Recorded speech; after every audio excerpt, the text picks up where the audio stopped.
Another Weightless Workshops vocal coaching edition. I'm thrilled to have vocal coach Paul Rakovitz back with us today. Paul, thanks so much for joining us. Steve, always a great time. Appreciate you having me on. Absolutely. These monthly sessions that we've been doing have been providing a lot of value. I've been hearing some great feedback. Last time we talked about, it was all about the breath.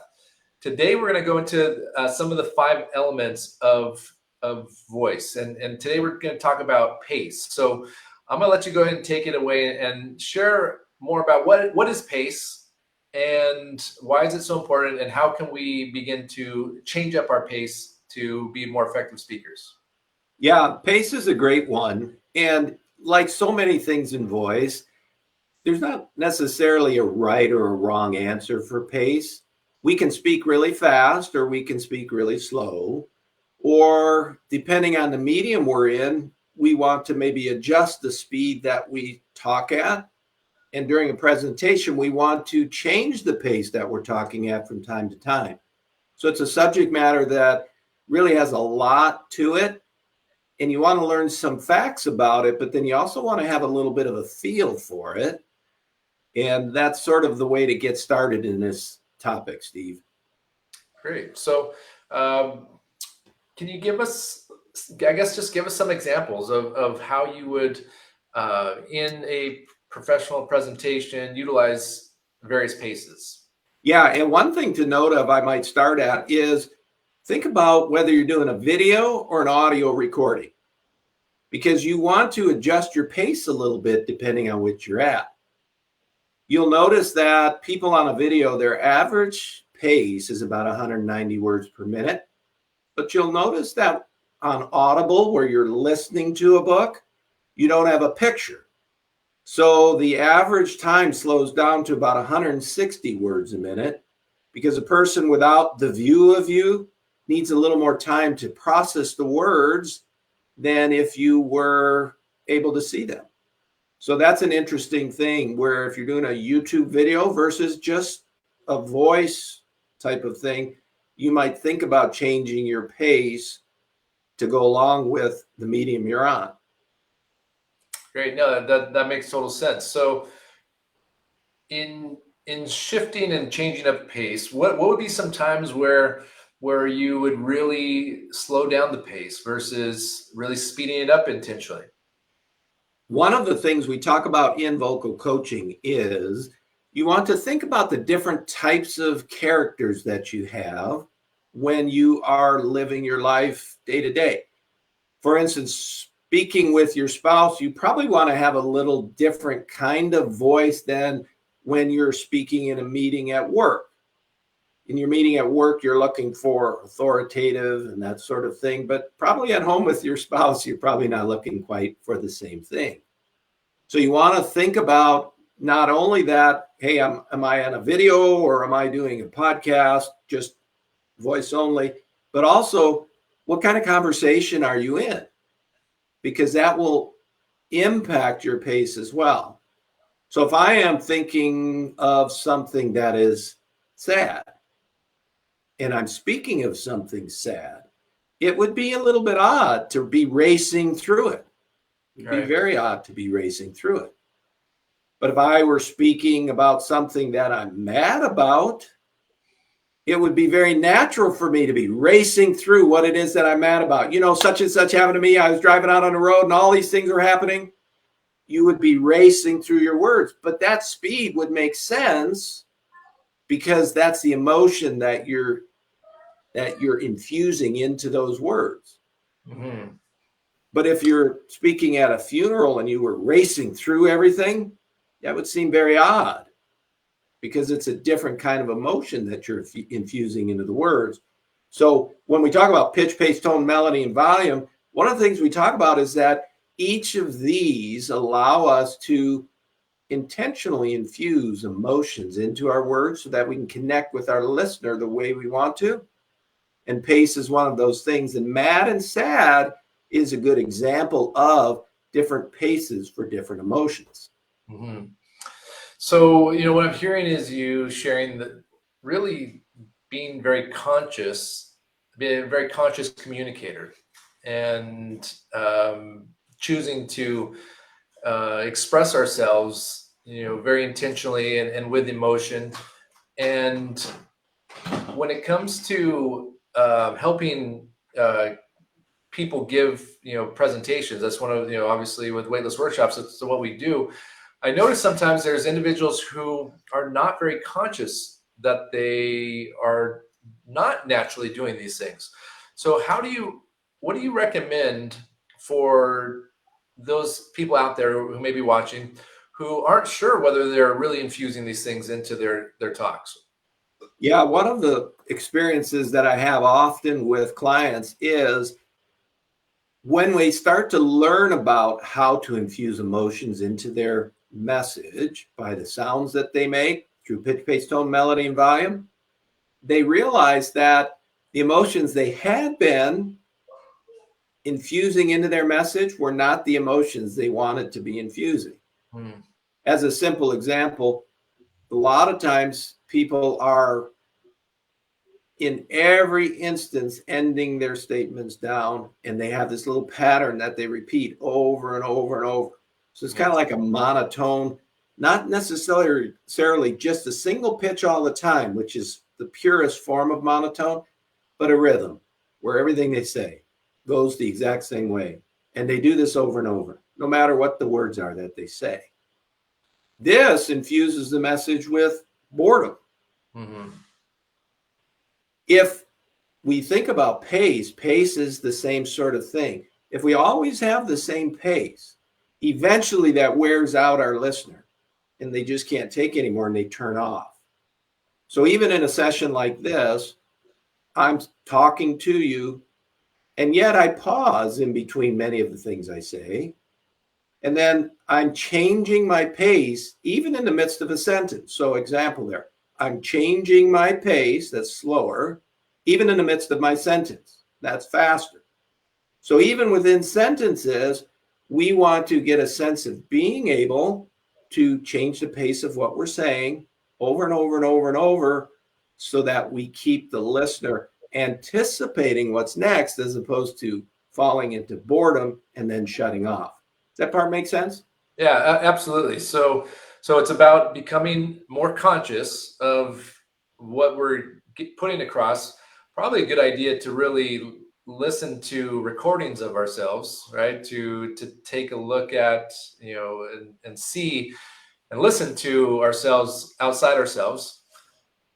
One other area, though, I also see where people can really get off with pace is when they're nervous, right? So if they're really anxious and nervous. And so do you have some tips for individuals who are really nervous when they're speaking to be able to recognize, or maybe to be able to shift their pace even when they are nervous? Yeah, now nervousness is in the category of overcoming disfluencies. Now, what is a disfluency? It's something that interferes with the fluent speech of a person. And when we're nervous, then we might start to stutter, or we might start to breathe loud, or we might start to just have a lot of filler words and things like that. This is not something good. And so one of the things we want to do to deal with nervousness is first practice. We want to get used to our own voice, and we want to love our own voice, because when we love our own voice, that helps the nervousness go away. But a little bit of nervousness is good. So what I like to help people with, and I just had a client who, for the first time in their life, it's a corporate professional, first time in their life, they were going to go to an event and speak to a group of over 600 people. Now, the most people they've ever spoken to is maybe 15 or 20. So this was a big event. And they went through the process and they learned a lot of things. And one of the things they learned was that before they go on, they're nervous. And so we walked through some of the things that we can talk about and think about for being to deal with that nervousness. One is, before you go on, just do the opening a little bit and get used to saying it so that when you go on stage, you're not doing it for the first time in that moment there. But the other thing, and this is a really important thing to think about, and it's something that a lot of people have a hard time thinking about, is you're there to speak and you are the gift that you're giving to the audience. A lot of people have a hard time with that because they think not high enough of themselves. They struggle with that confidence. Mm-hmm. So when I suggest to them in lessons, well, you're the gift that you're giving them. They struggle a little bit with that. But in learning to use your voice, they start to build this happy, humble confidence, which is one of the things we talk a lot about. Vocal coaching is really transformational, and it's holistic transformation because it connects the mind and body in a way that nothing else can. And it builds a kind of confidence in you that nothing else can. And when it starts to do that, that is what really starts to wiggle, sort of work that nervousness out of you. Mm-hmm. And then when you start to think, I put in all this work and I have a gift that I want to share with them, this way that I can present this material so it's not boring. So they're not going to sit there and fall asleep, but they're going to be engaged that whole time. And when we're done, they're going to smile and they're going to say, hey, I enjoyed that. That's the gift you're going to give them. And when you think about that and what you're going to do for them, it sort of enables you to calm down because you're there for a real reason and there's a purpose to what you're doing. And it's a good purpose. It's a noble purpose. It's an honorable reason for you to be there. And that really is at the core of being able to overcome nervousness is training so you're ready, but then also understanding that you're bringing something to the audience that is worthwhile. And so just go and share it with them and let them have the pleasure of enjoying it. Does that make sense? Yeah, absolutely. And I love that we're talking about pace, but then we shifted to this beautiful message of the gift that each of us have to give to people, and we do that through using our voice. And it's so we don't really invest very much in ourselves oftentimes, and certainly don't often invest in our own voices. The very thing that we use to express all aspects of ourselves, and if you believe in a spirit or soul, our soul is expressed through that. And it just reminds me of what my process before I speak every time is I go through why people register for my classes. I want to understand, why is it that they're coming to hear me talk? And it's often because of some really big things in their lives: anxiety, depression, a child with autism, really big situations. So that's a big task at hand, to make sure that I express myself in a way that helps them take advantage of the opportunity I'm about to give to them. So the other thing I do is I pray that I am just a vessel, for the information, and that the God works through me. Now, not everyone believes in God or prays, so you don't have to if you obviously. But for those that do believe, and I think that's a really powerful way to also get over the nervousness, is to make it not so much about having to be all about you, but making it about the mission and the service and everything that you're about to give these people this opportunity. Steve, that's all spot on. And I like all the things you just said there and the way you said them. When we learn to use our voice, it isn't, I had said, you're connecting mind and body in a special way, but you're also addressing the spiritual part of yourself as well. Why am I going out in front of someone? And I like what you said. If we take what we're thinking about there and put it into the audience is coming because they want to hear something, and they want to hear something that might help them. So why think all about ourselves and get our own selves in the way? Why get our own selves in the way of being all nervous about this, that, and the other, because everybody's looking at me, and say, no, they're there because they need something. They want something from us. And just go out and share with them to help them with whatever your message is that you're talking about. Mm-hmm. So if you're a comedian, you're just bringing them a little joy, a little smile, a little happiness. If you're doing something like you were talking about, well, this is something that could be life-changing for them. So just go on up and don't worry so much about yourself, but share with them because they need the information, and share it in a good and positive way.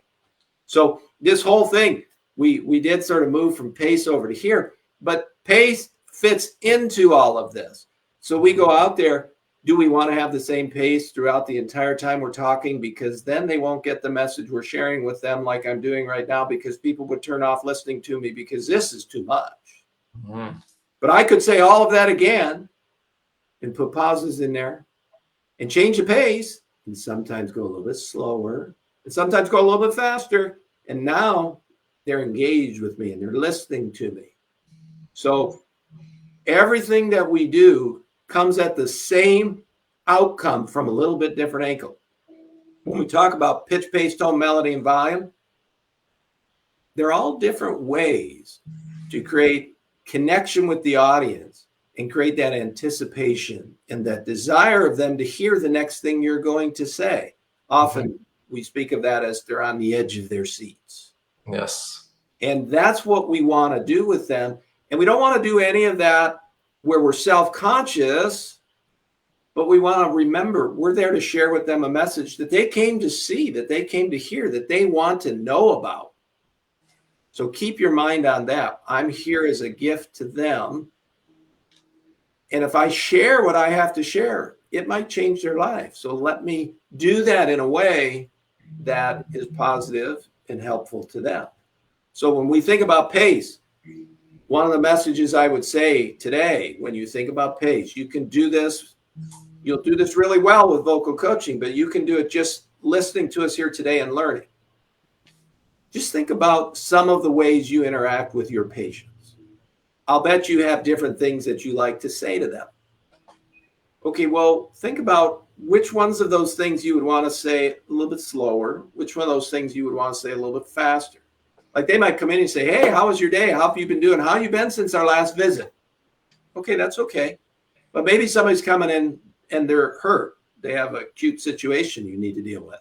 Well, then you might say, well, how are you doing? I can see you're not doing so well. What's happened? And you'll slow that down. And just by nature, get a sense of the situation you're in and practice using different paces with people that you're seeing as they come into your practice. Use different paces on purpose, consciously. And you can notice that infuses different emotions. When I went fast, hey, how you doing? How have you been since the last time I saw you? That's a very happy emotion. You're thinking they're probably doing pretty good. Somebody comes in that looks a little different, you're a little slower because you're thinking that might be the emotion that they're in here today. Does that make sense? Oh yeah, no, for sure. No, this was another great session, Paul. And you mentioned something just a little bit ago. You said that people are coming to hear something from you because they want some help, right? They want to learn something. And so I wanted to make sure I took this opportunity to share that you have a webinar next Wednesday at 3 p.m. Eastern Standard Time on unlocking your voice. And I want to make sure that I share the link for that. Great. So anyone can register for that. It's communitylectures.com/vocal-coach-webinar. And I know there's a lot of people that want to learn about this because we're running your ads for that, and it's filling up. I haven't told you much about that yet, but we're seeing a ton of people register at a low cost per registration. So that's really positive too. Awesome. So thanks again, Paul. Love the opportunity to bring you to everyone here today. Been getting lots of great feedback. Can't wait till next time. And thanks again so much for being here with us today. As always, Steve, thank you. Appreciate it. You do great work. You help people in a great way, and that's a wonderful thing. So thank you. Glad to be a part of it. All right. Thank you so much. All right. Bye, everybody. And